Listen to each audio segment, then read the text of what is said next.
Okay, so today I'm going to talk to you about some red flags to consider when you are starting a new relationship and everything seems to be fabulous. Just kind of keep this in the back of your head. I'm not saying that everybody is always like this, but I found this really good website called Caring Unlimited, and it's a particular state's domestic violence website, but the website is www.caring-unlimited.org. So here it goes. Here are some red flags to consider when beginning a new relationship. So if you can answer yes for more than a few of these questions, you might need to think about the relationship that you're getting into and possibly even talk to somebody about it. The first point is quick involvement, 6 months or less before living together or engaged. Claims of love at first sight, says that you're the only one who can make him or her feel this way, pressures you for commitments.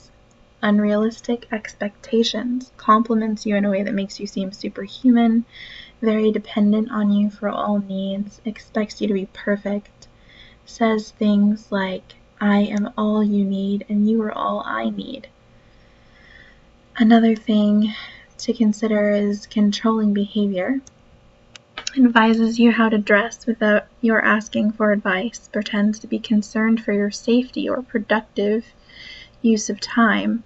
So what that means is, because that was confusing to me a while back, actually while it was happening to me it was very confusing, but basically the abuser is pretending to be concerned about your safety and is using that as a means to control you. Oh, he's trying to protect you from all these evil, terrible people who want to do these terrible things to you.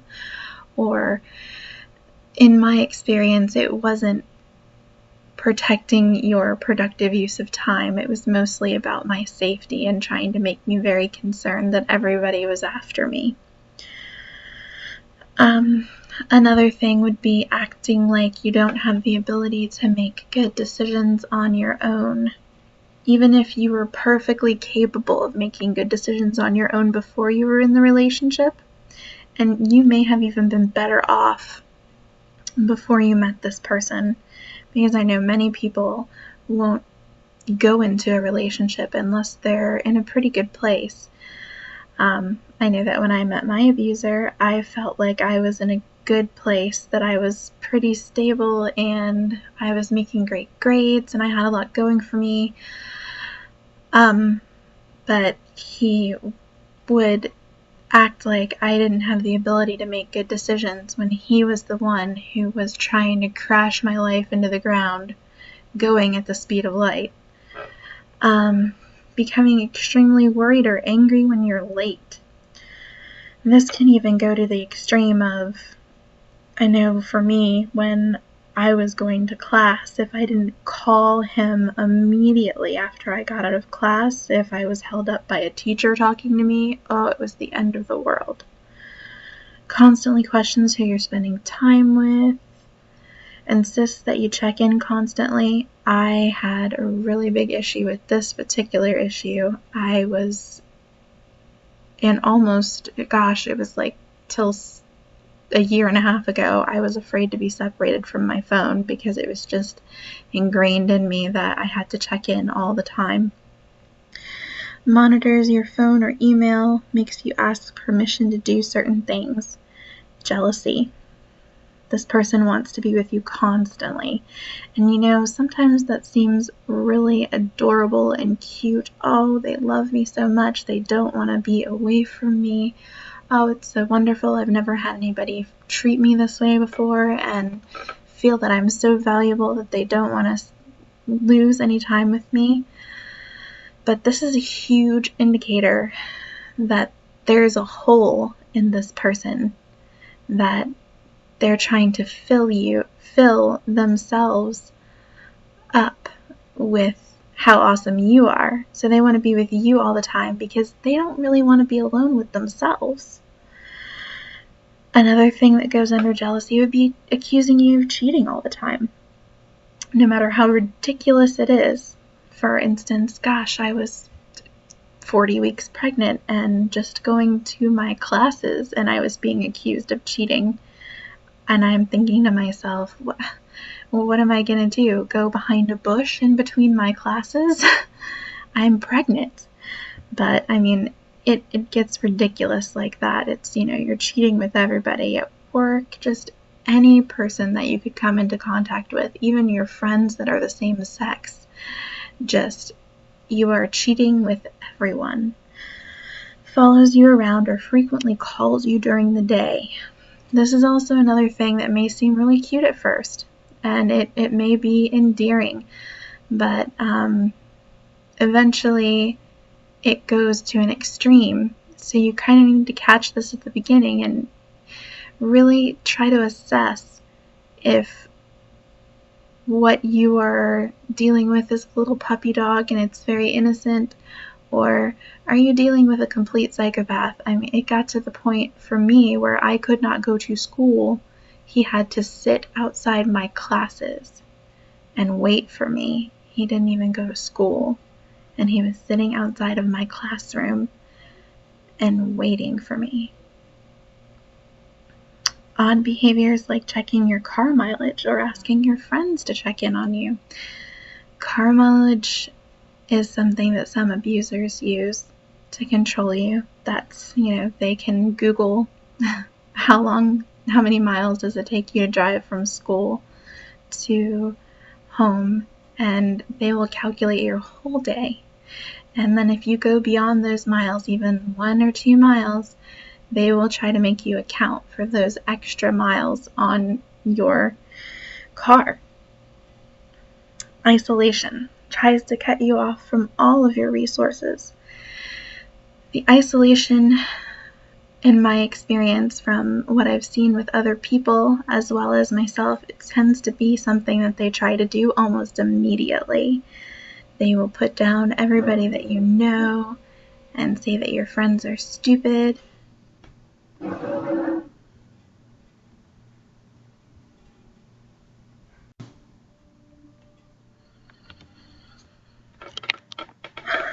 So they may put down your friends and say that your friends are promiscuous, bad influences, accuse you of cheating with them, even if it's something ridiculous like a cousin or a really good best friend that's like a sister to you, and you have absolutely no tendencies of being interested in same-sex people, just anybody who means anything to you that is not them.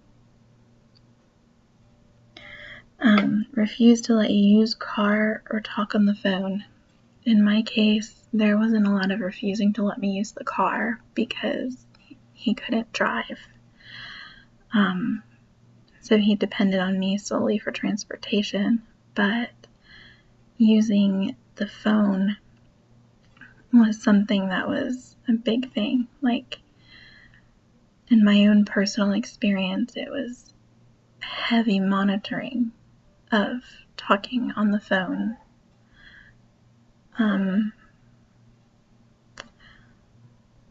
And just, if I was home, I wasn't allowed to talk to anybody else. So if I wanted to talk to other people, I had to do it when I wasn't at home, in between those thin little areas of time when I wasn't being told that I had to check in with him. Sometimes I would even go in between my classes to the bathroom so that I could talk to my mom. Like, I would go and leave class and take an unwarranted break, just take a bathroom break so I could go talk to my family. It makes it difficult for you to go to school or work. With my own personal experience with this,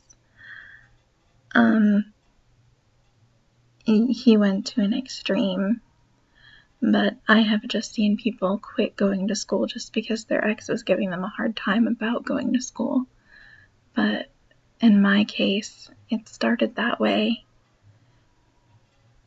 and it just got worse and worse, and eventually I was failing my classes because he was tying me up and keeping me from going to my classes, literally physically restraining me from going to class. But at this point, they do everything a little bit at a time. So, you just don't, all of a sudden, everything's out of control and you don't notice because it happens like the frog in the boiling pot of water. Doesn't realize it's being boiled to death.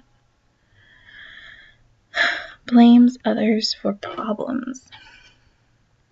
If there are problems at school or work, it's always somebody else's fault. You're at fault for everything that goes wrong in the relationship. I have seen this with other people. My particular abuser wasn't very social, so he couldn't really blame people for his problems. He mostly blamed my family for anything that was wrong with our relationship, and that was a way that he was able to try to isolate me. It was, let's just move away from your family and our relationship will be perfect. So that almost goes hand in hand in some ways with the isolation, because they can blame you for everything and then say, it's somebody else's fault. If you just get away from this person, if you'll stop talking to them, then everything in our relationship will be great. Blames others for feelings. Makes you feel responsible for how they feel. You made me mad. You're hurting me by not doing what I ask. I can't help but be angry. You make me happy. You control how I feel. Hypersensitivity, easily insulted, sees everything as a personal attack, has a tantrum about the injustice of things that happens to him. Tantrums. Tantrums were a big thing with my ex personally. I mean, he would sometimes lay on the floor for hours crying, like literally throwing a fit like a 2-year-old because he didn't get his way. Totally goes off about small irritations, looks for fights, and blows things way out of proportion. Those are pretty self-explanatory, I think. Disrespectful or cruel to others. Punishes animals or children cruelly. Insensitive to pain and suffering. High expectations of children beyond their abilities. This I did have some experience with. I ended up sending my son away a lot when I was trying to get away from my abuser because he had very unrealistic expectations about his behavior and wanting him to play by himself and saying that he was ruling over me, and I didn't allow a lot of interaction to happen, and I started trying to get rid of this man almost immediately because I knew it wasn't good for my son. And it just... Anyways, teasing children or younger siblings until they cry. Doesn't treat other people with respect. Expects control during sex. Little concern over whether or not you want to have sex. And uses sulking or anger to manipulate you into compliance. Rigid sex roles. Believes women are inferior to men. Unable to be a whole person without a relationship. Dr. Jekyll and Mr. Hyde. Sudden mood swings, like the person has 2 different personalities. 1 minute nice, the next exploding. 1 minute happy, the next minute sad.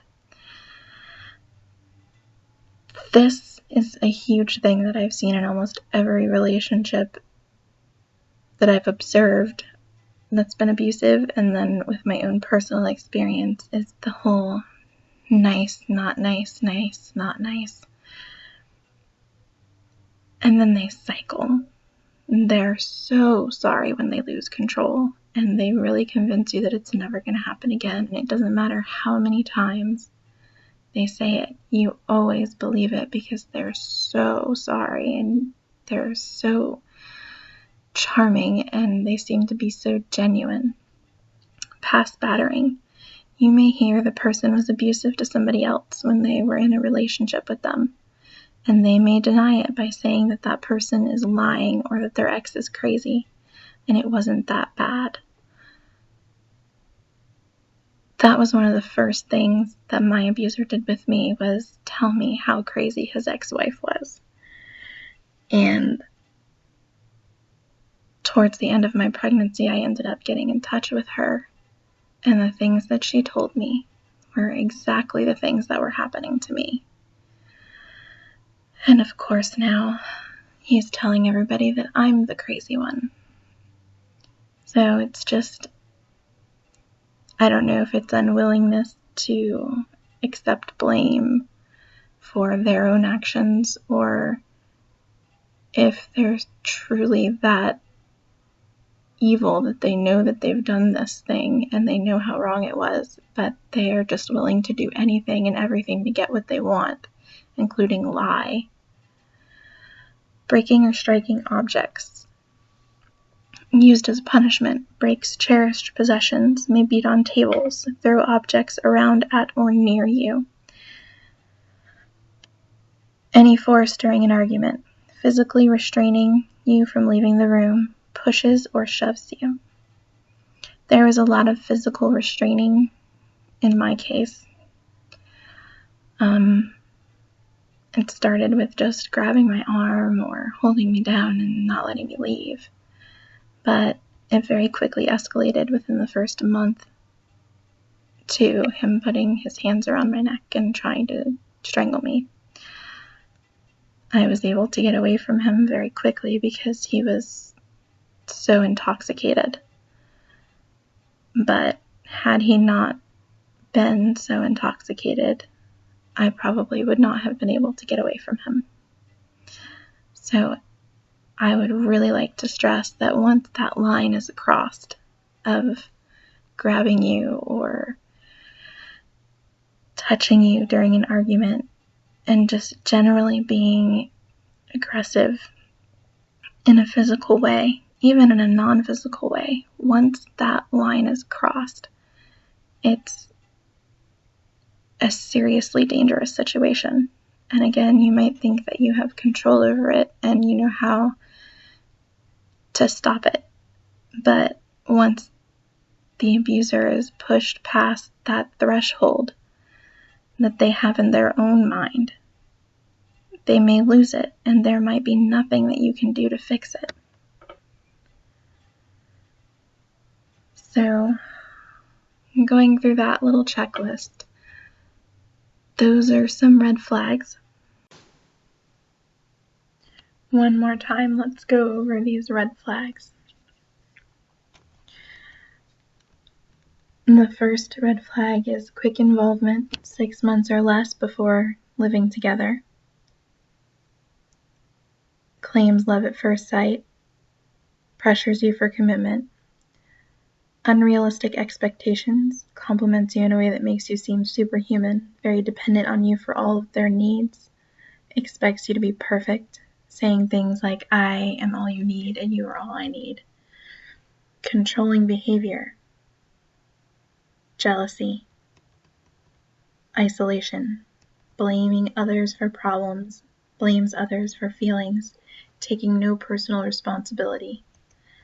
Hypersensitivity, meaning that they're easily insulted, seeing everything as a personal attack, having temper tantrums, totally going off about small irritations, picking fights, blowing things out of proportion, being disrespectful or cruel to others, expecting control during sex, rigid sex roles, Dr. Jekyll and Mr. Hyde. It's like they can just change on a dime. Past battering, where they're saying that, someone may be saying that they hit somebody or used to be an abuser, but it's just not true and that person is crazy. Breaking or striking objects, using your cherished possessions against you, like your love for them, breaking them as a punishment, trying to be aggressive by beating your fist on the table, throwing objects at, near, or around you, just scare you and intimidate you. And then, of course, any force used during an argument would also be a huge indicator that there is an issue going on. So please take into account this list, and if you feel that you are in an unsafe situation, please get safe. It's worth it in the end to be safe and to be free. It can be scary at first, but especially early on in a relationship,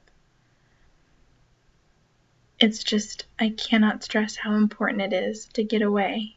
If you can, please just leave. Thank you.